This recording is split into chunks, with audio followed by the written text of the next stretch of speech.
حضرت عبد الرحمن بن ابراہیم اپنے والد سے روایت کرتے ہیں کہ امام حسن بصری کے زمانے میں ایک نوجوان تھا جو بڑا ہی گناہگار اور بد کردار تھا، تو اللہ رب ذوالجلال نے اس کو بیماری کے اندر مبتلا کر دیا۔ اب وہ شخص جب تندرست نہ ہوا تو اس نے اللہ رب ذوالجلال کی بارگاہ میں دعا کی کہ اے مالک و مولا، تو مجھے شفا یابی عطا فرما، میں گناہوں کے راستے کو چھوڑ دوں گا۔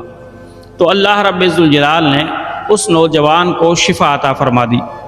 پھر وہ نوجوان کچھ دنوں تک تو ٹھیک رہا، لیکن دوبارہ وہ گناہوں کے راستے پر لگ گیا اور پہلے سے زیادہ گناہ کرنے لگ گیا۔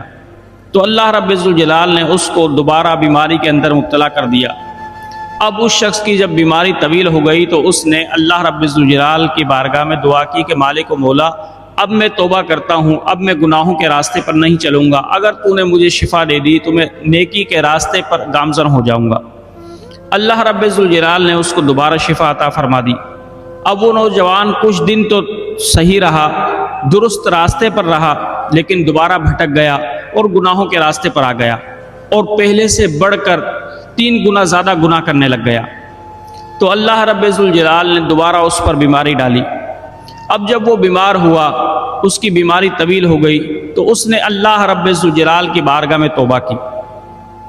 تو اللہ رب ذوالجلال نے اس کو دوبارہ تیسری مرتبہ بھی معاف فرما دیا اور اس کو بیماری سے شفا عطا فرما دی۔ اب ایک مرتبہ امام حسن رضی اللہ تعالیٰ عنہ اور حضرت صالح مری اور مالک بن دینار نماز استسقاء پڑھنے کے لیے جا رہے تھے۔ تو امام حسن بصری نے اس نوجوان کو دیکھا کہ وہ اپنے کپڑوں کو درست کر رہا تھا اور ریشم کا لباس اس نے پہن رکھا تھا۔ تو امام حسن بصری نے اس نوجوان سے کہا کہ اے اللہ کے نیک بندے، تجھے شرم نہیں آتی اللہ کی نافرمانی کرتے ہوئے کہ ریشم پہن رکھا ہے اور اللہ نے ریشم مردوں پر حرام کیا ہے، لیکن پھر بھی تو نے ریشم پہن رکھا ہے؟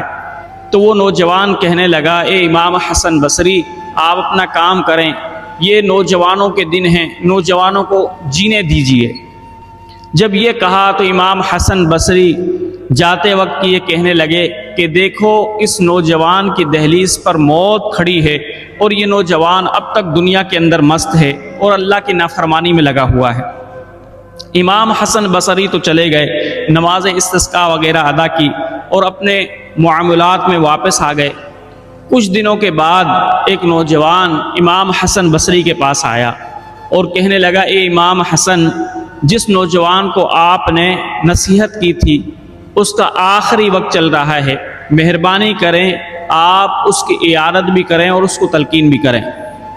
امام حسن بصری اپنے شاگردوں کے ساتھ اس نوجوان کے گھر پر پہنچے، دروازے پر دستک دی تو والدہ نے پوچھا کون ہے؟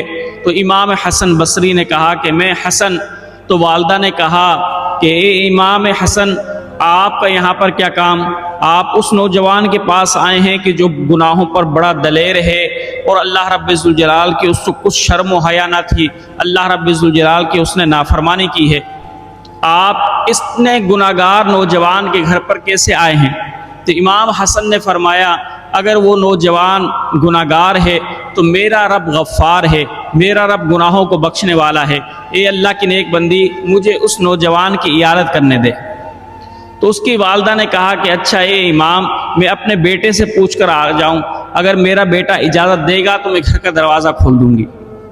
ماں گئی اپنے بیٹے سے پوچھنے کے لیے، کہا کہ بیٹا امام حسن بصری آپ کی عیادت کرنے کے لیے آئے ہیں، اگر اجازت دو تو اس کو آنے دوں؟ تو وہ نوجوان روتے ہوئے اپنی والدہ سے کہنے لگا اے اماں جان، کہ امام حسن بصری مجھے آڑ دلانے کے لیے آئے ہیں یا مجھے توبہ کروانے کے لیے آئے ہیں؟ پھر روتے ہوئے خود ہی کہا اس نوجوان نے کہ اماں جان امام حسن بصری کو آنے دے۔ اب امام حسن بصری جب آ گئے تو امام حسن بصری نے اس نوجوان کو تلقین کی کہ نوجوان اللہ کی رحمت سے مایوس نہ ہو، بلکہ اللہ رب ذوالجلال کی بارگاہ میں اپنے گناہوں سے توبہ کر لے تو مالک المولا تمہاری توبہ کو قبول فرما لے گا۔ وہ نوجوان کہنے لگا اے امام حسن بصری، اب اللہ رب ذوالجلال میری توبہ کو قبول نہیں کرے گا، اس لیے کہ میں نے رب ذوالجلال کی بارگاہ میں بہت مرتبہ جھوٹ بولا۔ ایک مرتبہ میں بیمار ہوا، میں نے رب کی بارگاہ میں توبہ کی، اللہ نے مجھے شفا عطا فرما دی۔ جب دوسری مرتبہ میں بیمار ہوا پھر میں نے اللہ کی بارگاہ میں توبہ کی اور میں نے اس توبہ کو بھی توڑ دیا۔ تیسری مرتبہ بیمار ہوا، پھر میں نے اللہ کی بارگاہ میں توبہ کی، اللہ نے میری توبہ کو قبول کر لیا۔ 5 مرتبہ میں توبہ کر چکا ہوں اور 5 مرتبہ میں نے توبہ کو توڑ دیا، گناہوں کے راستے پر لگ گیا۔ اب میں نے ایک مرتبہ معافی مانگی اللہ کی بارگاہ میں کہ یا اللہ اب میں تجھ سے معافی مانگتا ہوں، تو گھر کے کونے میں سے آواز آئی کہ اے نوجوان اب تو سعادت مند نہیں رہا، اب تیرے لیے کوئی معافی نہیں ہے۔ یہ کہا اور نوجوان زاروں قطار رونے لگ گیا۔ تو امام حسن بصری کہنے لگے اچھا تو اتنا بڑا بدبخت ہو گیا کہ اب اللہ رب ذوالجلال تیری توبہ قبول نہیں کر رہا۔ تو امام حسن بصری نے جب یہ سنا نوجوان سے، تو امام حسن بصری نے اپنے شاگردوں کو کہا کہ چلو اٹھ کر چلتے ہیں باہر۔ امام حسن بصری نکل گئے۔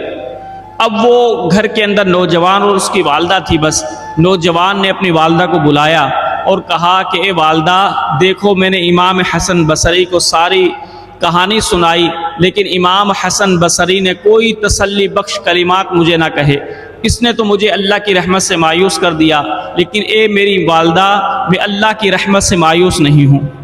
اے اماں جان جب میری روح نکل جائے تو میرے جسم پر جو کپڑے ہیں ان کو اتار لینا، میرے چہرے کو مٹی سے گرد آلود کر دینا، اور گرد آلود کرنے کے بعد اللہ رب ذوالجلال کی بارگاہ میں اے میری ماں تو دعا مانگنا کہ اے اللہ میرے بیٹے کی مغفرت فرما دے، میرے بیٹے کی بخشش فرما دے۔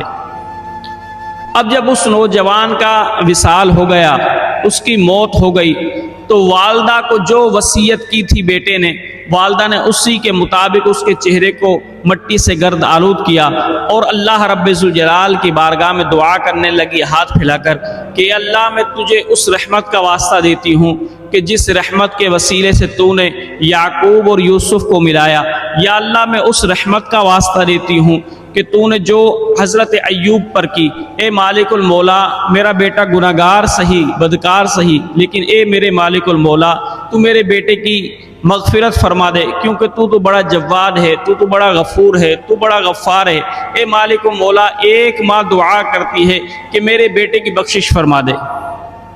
جب یہ کہا اس ماں نے روتے ہوئے دعا کی، تو امام حسن بصری اس وقت اپنے گھر کے اندر سوئے ہوئے تھے۔ خواب کے اندر امام حسن بصری کیا دیکھتے ہیں کہ حضرت امام حسن بصری کو فرمایا جاتا ہے حسن جاؤ اس نوجوان اللہ کے ولی کا انتقال ہو گیا ہے، اس کی جنازہ پڑھو، اور اس کی ماں نے جو اس کے لیے دعا کی ہے اللہ رب ذوالجلال نے اس کی ماں کی دعا کو قبول فرما لیا ہے، اس نوجوان کی بخشش فرما دی ہے اور اس کو جنت میں داخل کر دیا ہے۔